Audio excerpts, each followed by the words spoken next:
Hello, it's time to talk about the next 3 chapters in your book. We're going to be looking at gathering and using supporting material, organizing and outlining your speech, and introducing and concluding your speech. So I'm excited to get started. What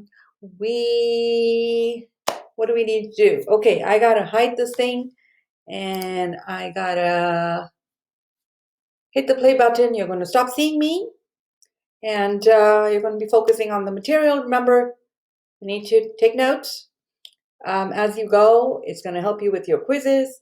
It's going to help you with your speeches. So let's get started. Okay. All right. So chapter 7 talks about gathering and using supporting materials for your speech.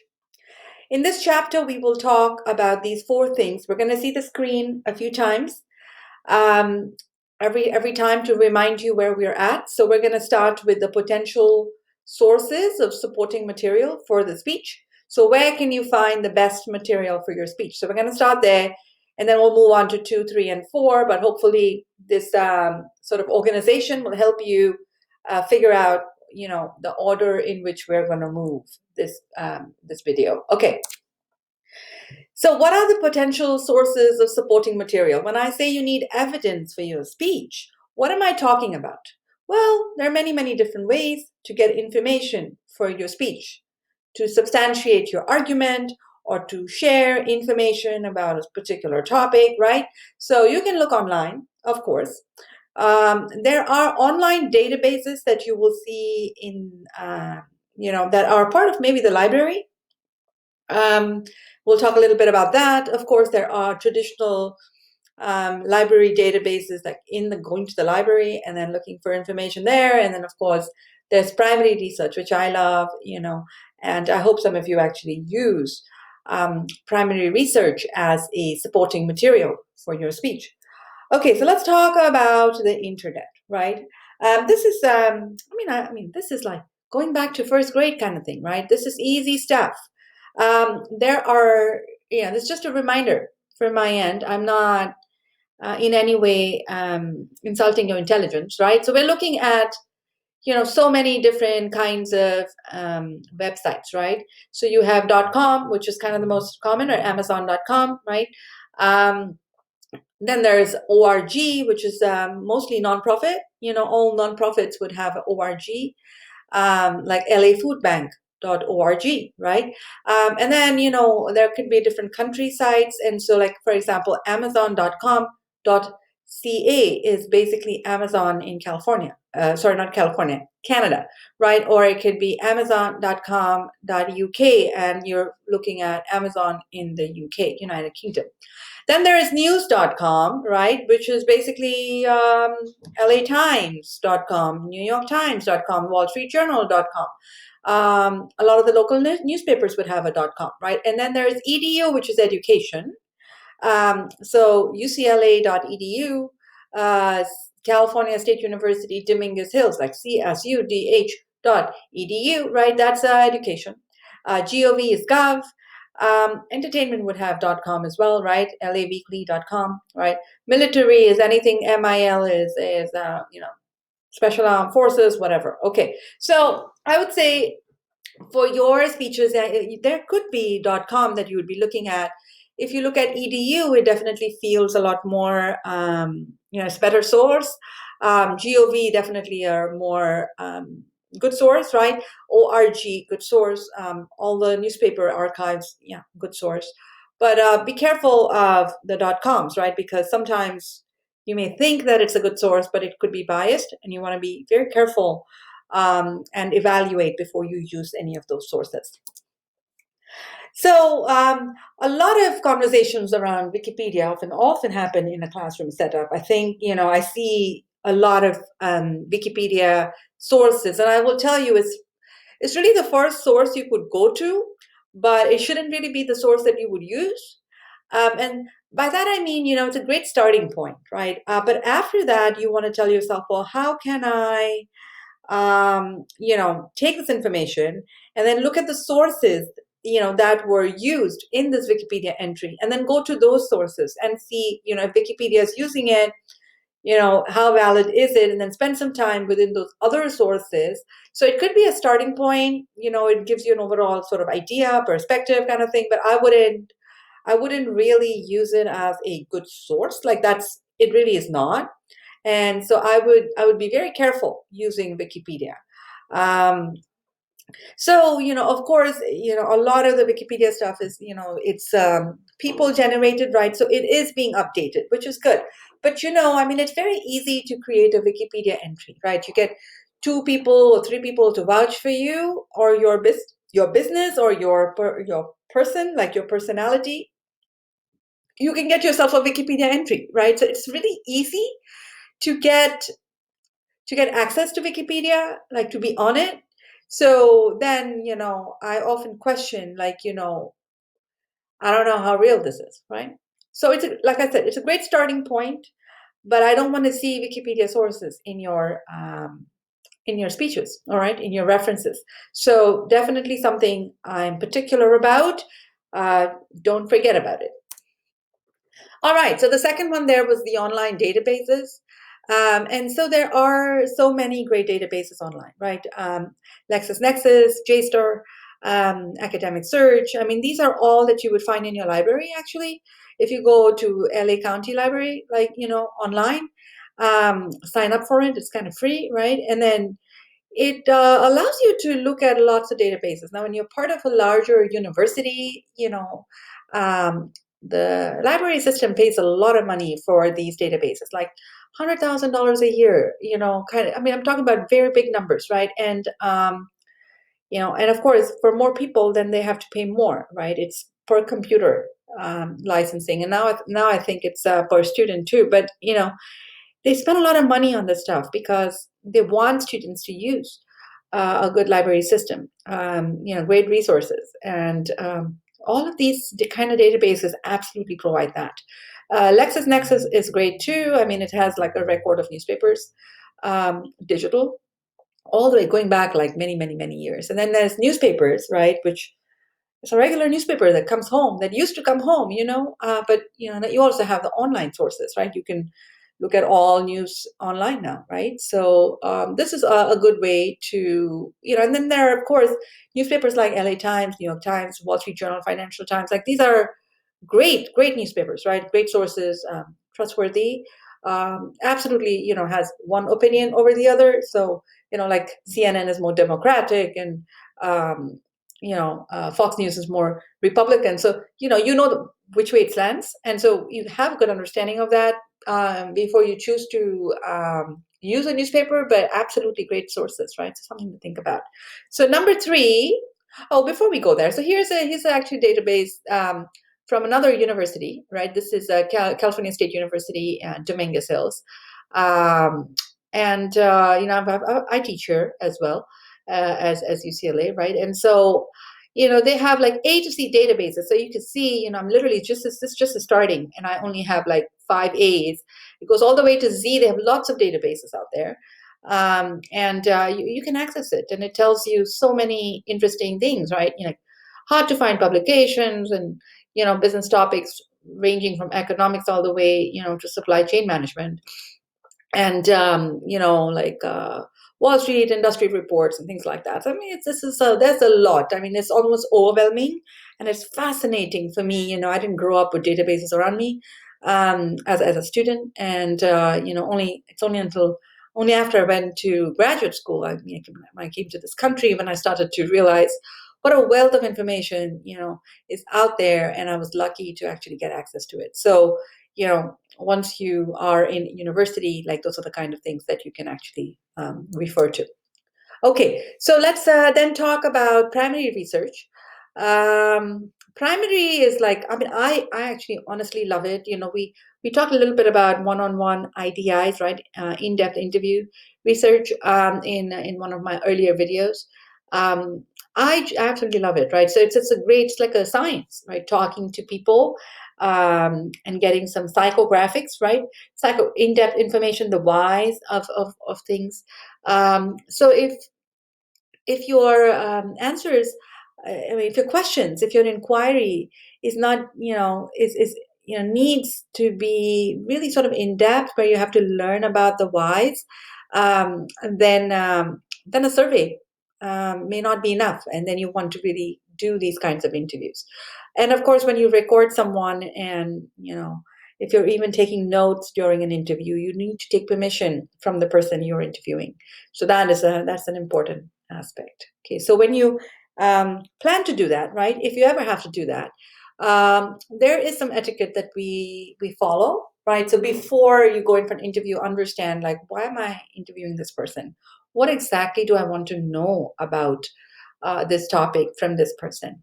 Then you schedule the call. Like, don't just make it happen. Like, it shouldn't be like, hey, can I talk? And then in 2 hours you show up at their house. Shouldn't work like that, right? So plan it ahead of time. Give them the time to prep as well. Arrange that meeting.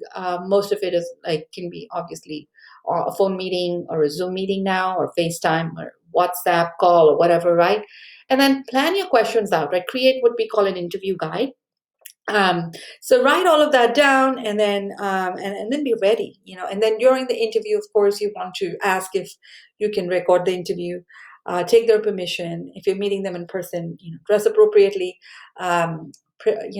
show up a few minutes in advance, prepare, and then ask a question, like, and give them a chance to answer. This isn't about you, and you shouldn't be talking. It should be them talking, and you're basically taking notes or listening, and you do these little sort of probes if you really want to know a little bit more about why they believe in certain things. But in general, it's their turn to talk and not yours, and so that's important. And then after you are done, just go back to your notes and make sure you have it all down, and then thank them, via email or whatever. Okay, so we've talked about different sources, right? Databases and books and primary interviews and things like that, primary research interviews and things like that. Let's move on to number 2, which is strategies for a research process. Okay, so when you have to, do research, right, for your speeches, you need to start looking for sources, right? Of course, you can get a couple of primary sources, but what you need to do is go online and start making, just open up like a Google document or whatever, and copy paste all of the different places where you're trying to find information, right? So write it all down. And that's what I mean by a preliminary biography, right? So it's like a bibliography kind of thing. I just put something together, not biography, I'm sorry, bibliography, put something together. And you'd have to look for things online as well as offline. So start making that list, right? Copy paste some of the URLs, or if there's a book, write down the name of the book, and what year it was published and things like that. And then spend some time after you're done with that, seeing what would be something you would use, and then what would be something that would be pointless, and like you know maybe not. So just kind of move that out of the great reference list, right? And then as you're looking at some of the sources, I would take notes and say, oh, you know what, this is a great thing I could talk about. This is, I love this quotation, or I love this fact, this statistic could really kind of hold up in court, kind of thing. So, you are assessing the usefulness of the resources that you've created, and you're taking little notes down. And then, if you have a presentation you need to do alongside, then you want to identify those aids, right? What would those charts look like? What would those photos look like? But not all speeches would involve a presentation, and so you don't necessarily need it. But if you look at a chart and you find a statistic that's really interesting, then you want to hold on to that. Okay. So we've talked about the different strategies for the research process. Now let's look at the 6 types of supporting material. Okay, so what kinds of material can we use for this? So we'll start with number 1, and that is illustrations. So illustrations can be pictures, or it can even be just examples, like a story that you're telling, but it's an example of the point you're trying to make. So there are different kinds of illustrations, right? It could be a very short illustration. It could be a longer illustration, like a story with a plot, which is a lot more vivid. An illustration could be a personal example of an experience that you may have gone through, or it could be a hypothetical one where you're describing something that hasn't happened. I mean, it's just you just made it up, but you're saying that it's hypothetical, right? But it's trying to showcase something that you're trying to share in your speech, right? It's trying to um, solidify that. So one kind of supporting material there is illustration. The next one is just descriptions, right? So you want to sort of describe, um, paint a good picture, right? So describe the event, describe a person, like, or a place. Make it feel like it's alive, right? Make it come alive. And then I should feel like I'm there when I'm listening to you, right? So you're creating images of like sights and sound and touch and taste and smell. And so all of that sort of makes a difference when your descriptions are elaborate and take me there, right? The skies of London lit by flames night after night. So what are you picturing when you close your eyes? When I'm listening to that, I'm thinking, oh, okay, so I'm in London, the city, and I'm looking up at the skies, and they're flaming red, right? I mean, it's kind of cool, like, just how you describe that stuff. The war saw the streets of Rome strewn with rubble, right? It's just beautifully, I can actually picture that when I hear that. So you want to describe, and then not only just describe, but start with description and then explain how, explain why, and the more effective your descriptions are, the more it kind of transports you, as an audience member, listening to your speech, and so that's what we're looking for there. Okay, number 3, definitions. If you have a more scientific, more technical speech, then you should plan to define something. Um, so a definition, it just describes like how something works, or the category in which it belongs to. Now, it consists of 3 things. Of course, the word itself that you want to define, right? The class or object or concept that term belongs to, and then what differentiates it from other things within that same class. So I'm giving you an example here. So let's say your term is water, and you're saying water is a liquid, right, which is the class, to which water belongs to, right? And it's made up of molecules of hydrogen and oxygen in a ratio of 2:1. And so there's a differentiating characteristic that's been shared there. So if you have a definition, make sure it's complete, that it consists of those 3 things. All right, number 4 is analogies. All right, so basically there are 2 kinds. An analogy is a comparison, right? So it's a comparison, so literal analogy is a comparison between 2 things. Like, this cake tastes like how my mom makes it. All right, so I'm comparing this cake to my mom's cake. All right, so that's a literal analogy. And then there's a figurative one, right? So which is kind of more imaginative. Life is like a river, graduation is a bridge. I mean, it's graduation, not a bridge, graduation, right? But what are we doing there? Graduation, we're comparing it to a bridge, which will take me, take my career from here to there, right? From A to B, to lower to higher. So that's figurative, right? So it's kind of imaginative insights, but that's kind of what we're doing there. Okay, so that's number 4, right? So it's use material that help you compare and contrast. And when you compare like that, I feel like it's just it's easier for somebody, trying to listen to your speech and to believe in what you have to say, to actually feel more comfortable, and they're able to understand you quicker. Okay, number 5 is statistics. So I love statistics. I think it really just it does build your ethos if it's done right. Okay. So I would say, if it's a statistic, try and find a primary source. So find somebody, who can actually substantiate it, or it could be a secondary source, but it needs to be some serious, like, research backing, valid, research that you would use. So make sure that you understand the statistic that you're reading online before using it in your speeches.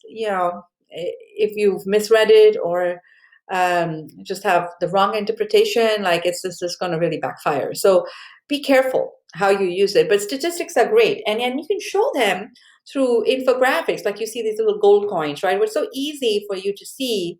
Well, something was quite little, and then it went all the way up, right? So it could be like COVID cases started here, and then it went really high. Of course, you wouldn't want to use gold coins for that, but you could show some, like a syringe or whatever, right? The small syringe all the way big syringe, whatever. So this superstar is 20 times brighter than other stars, right? So it's a comparison. So when you start to use statistics in a way that is memorable, easy to understand, it actually does work as a great supporting material. Okay, so but be careful of the statistics that you use. Of course, they can't be statistics from like 2000, for a topical conversation in 2020, right? That's too old. So you want more recent statistics, and you of course want unbiased one.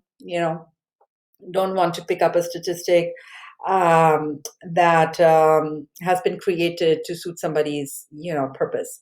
So it needs to be sort of unbiased, right? So it's important to look at that. Okay. Number 6 are opinions. Okay, so of course sometimes you just want to hearsay, right?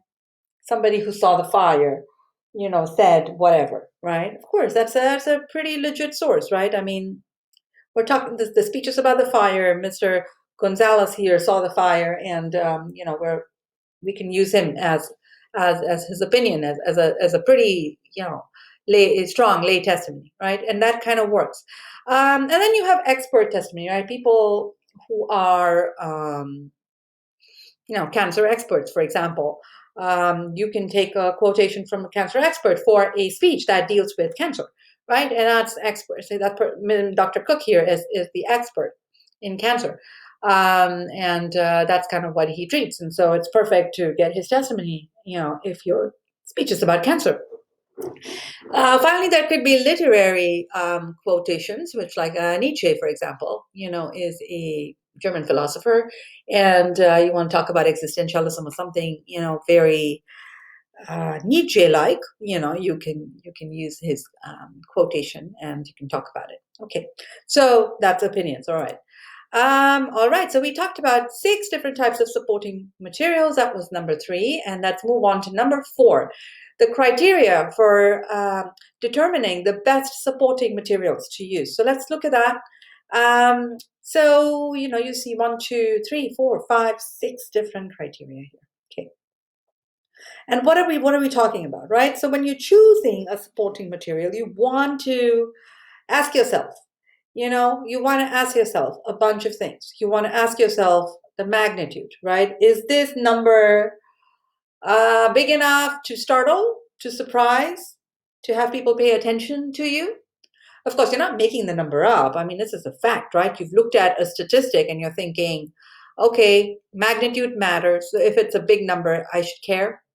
Relevance matters. Like, of course, you want to use material that is relevant to your audience and, of course, relevant to your speech, right? Concreteness matters, right? So make something, choose something that's specific.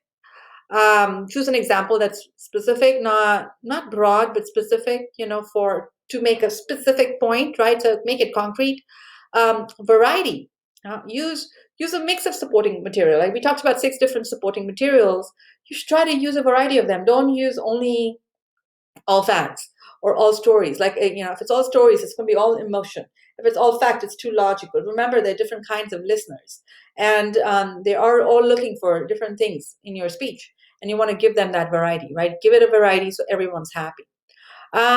Humor is actually really great for certain speeches, but you got to be good at that, right? And of course, if the topic is serious, you don't want to use any humor because that is just a really bad idea. Okay, so not appropriate if the topic is serious.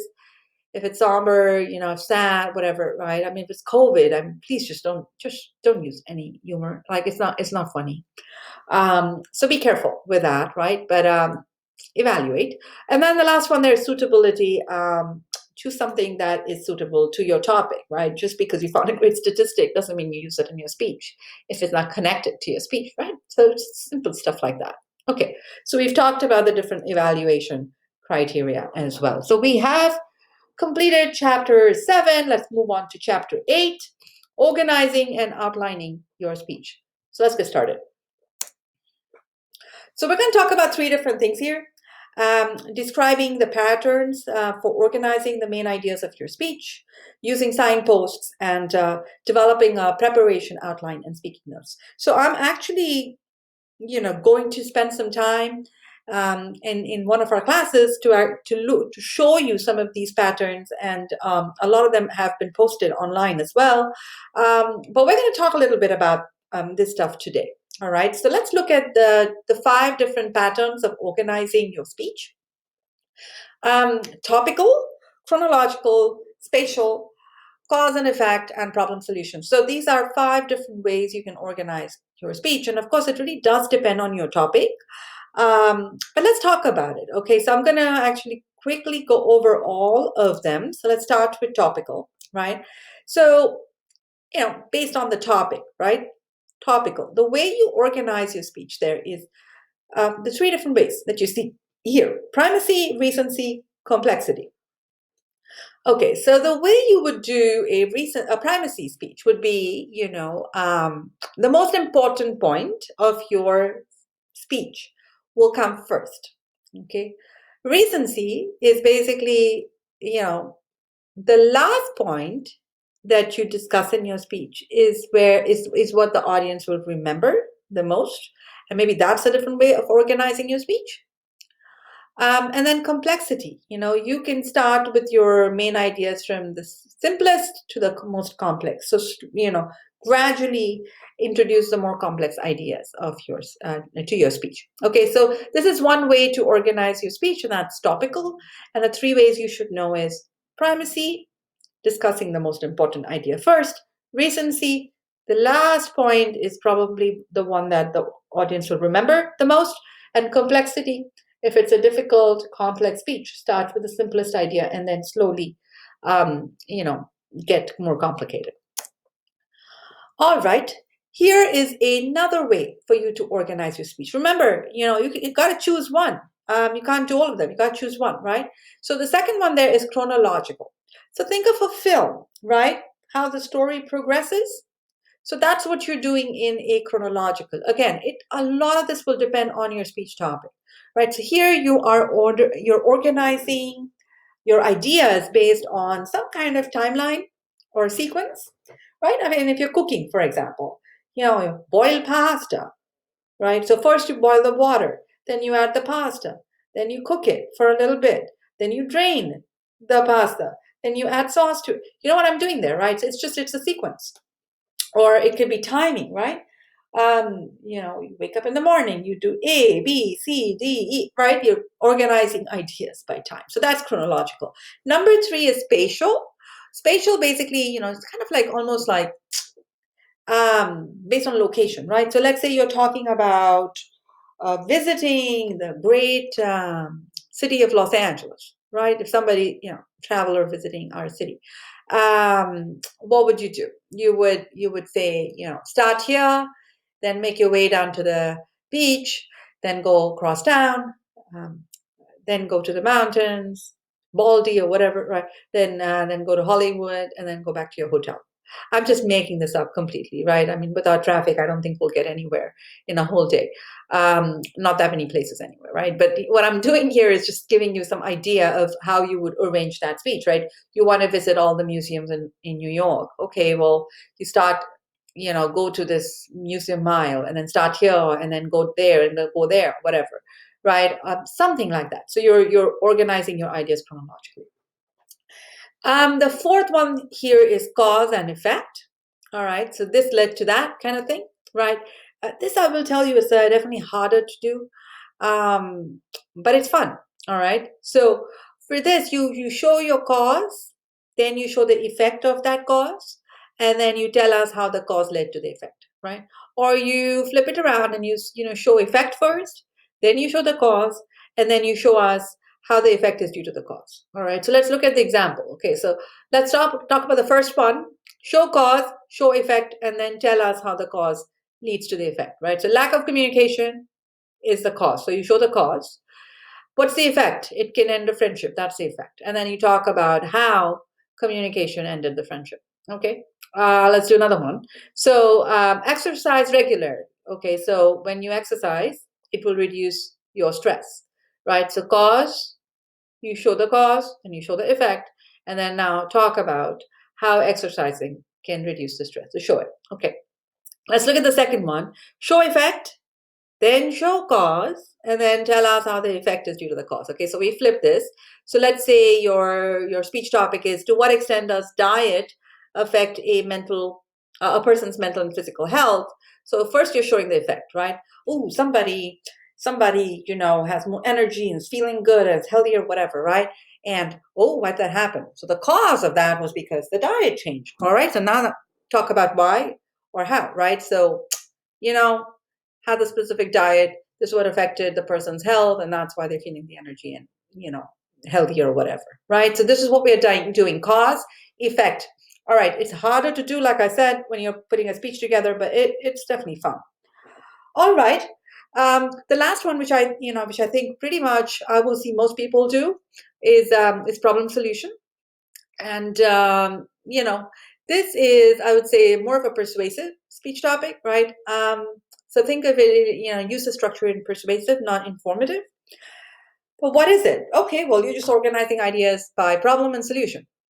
Share the problem, then share the solution. It's as simple as that. Okay, so if you want to talk about how you want to solve a problem, then you want to use this particular kind of outline. So again, all of these outlines are online. We will take the time to look at that. But here I just want to give you an overall idea of what all of these different ones are. All right, so we talked about different patterns of organizing, the main ideas of a speech, and now let's talk about the verbal and the nonverbal signposts. Okay, this is easy stuff. I love signposts. Okay, so before we even go there, let's look at this lady, right? She's trying to count something. You see the lady in the white sweater. She has her fingers up, and I think she's trying to count something. You can see that. And so when I think of signposts, that's usually what I think about, right? So they're organizational cues. When you say 1, 2, 3, and you use nonverbal too, like use your hands, fingers, saying 1, 2, 3, right? This is signposts. So there are verbal and nonverbal transitions, right? And we need to do them in many different ways. So nonverbal is easy. You just show your fingers, or you pause, or you have some movement, and that people know that you're changing the topic or the idea or whatever, right? It could be verbal too, so that could be some kind of transition or summary. And again, all of this stuff we will discuss as we look at our outlines. But initial and internal preview. So two kinds of previews. Before you introduce a topic, you preview it, right? And that's what that is. And then internal and final summaries. After you are done talking about it, you provide a little summary, right? So that is those are different kinds of summaries. So we will talk about that as we look at some outlines, but this is kind of what signposts are. It could be verbal, it could be non-verbal, but the idea is that you're transitioning from one idea to another, and so you want to use them as organizational cues. All right, so let's do a very quick look. Not spending too much time on this, but let's look at it. So preview is tell them what you're going to tell them, right? So an initial preview is a statement of what that main idea of the speech would be. And an internal preview is basically introducing an idea, that will be developed as the speech progresses. You are literally like previewing a topic before talking about it, and then you're moving on, previewing another topic, and then talking about it, right? So preview is just, a little sneak peek before you actually address that topic, right? Tell them what you're going to tell them, and that's a preview. A transition basically means, I have finished talking about topic, subject of topic, subtopic one, and now I'm going to move on to subtopic two, right? So it's a signal that you've finished talking about one and you're moving on to the next. And so how do you do that? You can, in some ways you could summarize it. You could also say first, second, third. You could say firstly, secondly, finally, in conclusion, right? And then if you have a change in your facial expressions or a movement or pause or the rate of speech like changes and starts to be a little bit slower or faster, right? That's a transition, right? It's something that like, okay, we're wrapping this up, we're moving on, or this point is over, we're moving on to the next point. Okay. And the third one there is summaries. The summary is basically a recap, right? You know what a summary is. Let's summarize this. Give me a quick overall summary of what we just talked about, right? I mean, that's we use that term all the time. So it's basically just a recap of what has already been said, and there could be an internal summary. So within each body point, you complete one body point with all its evidence and subpoints. Then you do a quick internal summary before you move on to the next point, and that's an internal summary, right? And a final summary is like at the very end of the speech, you are giving us a one-line preview of what the central idea of the speech was, as well as a one-line quick sentence of what the 3 points were of the speech. And then that's what we call the final summary. Okay, so you can use like previews and transitions and summaries within your speeches, and the outlines that I have for you already have built-in previews and transitions and summaries, and I'm hoping that you use all that to better organize your speech. All right, let's go on to number 3 there that says develop a preparation outline and speaking notes. All right then. So what is a preparation outline? Well, this is what this class is all about, really. So what you see on the left, with the main ideas and subpoints, you see, lack of, what is that? Something about cyber plagiarism, right? And so it's like, just creating a quick outline about what am I going to talk about? What are my 3 points going to look like? Or within one main point, what are my subpoints going to look like? So just the way you create something like this, that's great for getting started. All right. But as you develop your outline, it needs to look like what you see on the right. Okay, so you see that there are indentations, right? You're seeing point 1A, 1A, 1AB, first point of subpoint, first point of subpoint A, second point of subpoint A. You see there's like you're indenting all the main ideas, the subpoint and the supporting materials. That is what we're talking about here, right? You need to find ways to indent all your material so it looks like an actual outline, right? It looks like, okay, this is the main point. Then you have subpoint A. Within subpoint A, there are 2 point A1, A2, and then you move to 2A, A1, A2. You see what I'm doing there? So when you start doing that, there's clarity in terms of all the, whether each point has been well developed and supported. And of course, you can add signposts in here, and you can also add your introduction and conclusion. So again, the outline that I have for you will have all of that. I just wanted to introduce that idea to you. Now, when you of course, the actual outline that you will create, that'll look pretty similar to the one on the right here that you see. But then, you can't take that outline and prep for your speech, right? So you need to actually create some speaking notes. And that is what you write on your note card, right? So, of course, a lot of us don't have note cards. We use our phones, and that's fine. You can use your phones if you would like. But you should not be bringing your whole outline in front of the camera when you are, or in front of your audience when you're delivering your speech, okay? So there is a better way to write your speaking notes. You want to, have some, color differentiations. You want to number all your cards. If there are any delivery cues, you can definitely write those down. As you can see, your central idea can be written, your preview can be written, some of your supporting materials and facts and statistics can be written. But that's kind of what I would be expecting from your speaking notes, right? So number them, write legibly on it. And if it's an online thing, if it's on your phone, that's fine too.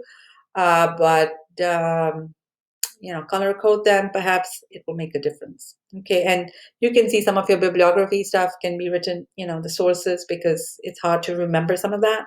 So you can write that as well. Okay, so we've talked about a preparation outline. That's good. And let's kind of end with the last chapter. This is going to be much quicker. Chapter 9 talks about introducing and concluding your speech. So let's get started. So this is really simple, right? I mean, you've probably been doing speeches forever as part of school presentations and things like that. What is the point of an introduction? Right? I'd like to see introductions that are a hook, that grab my attention, that make me want to listen to your speech.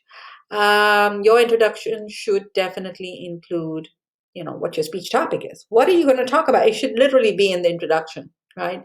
And you need to preview your ideas as well in your introduction. So practice it, in such a way that it's very clear. It's very much almost like the outline that I'm going to ask you to write. And make sure that it grabs my attention. Make sure that that everyone wants to listen to it because it's so cool. Establish your credibility and preview your point. So there are many, many different ways to do this, right? You can give an example. It could be a fact. It could be a personal story. It could be a quotation. Humor, if is something that you're comfortable with, and if the topic is okay, will demand that. Okay. Um, you could use a personal reference. You can ask a question or a rhetorical question. A rhetorical question is a question that doesn't need an answer, right? Reference to recent events, historical events, specific occasion, or a speech that had happened before you, in a different kind of setup, right? So there are many different ways to introduce your speech topic. And of course, it cannot be the whole speech, so you need to keep it short.